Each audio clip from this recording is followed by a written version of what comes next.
Hello guys, good morning. आज चाहिँ हाम्रो सेकेन्ड लास्ट ड्युटी थियो।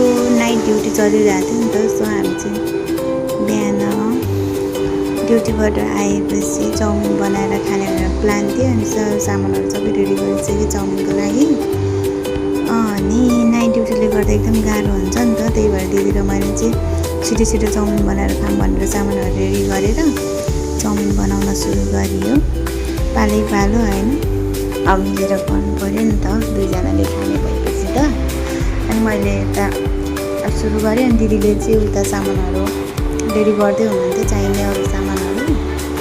त्यसपछि अलरेडी हामीले चाहिँ चाउमिन बनाउन सुरु गर्यो पालै पालो। अनि थुक्पा चाहिँ धेरै भएर म चाहिँ चलाउन नसक्ने भए दिदीले चलाउँदै हुनुहुन्छ है। हामी चाहिँ एकदम गफ गर्दै गलेको बेला अब यस्तै त हो नि, परदेशको ठाउँमा छिटो मिठो बनाएर खानु पऱ्यो नि त। अनि अलरेडी हाम्रो चाउमिन चाहिँ पाकिसकेको छ।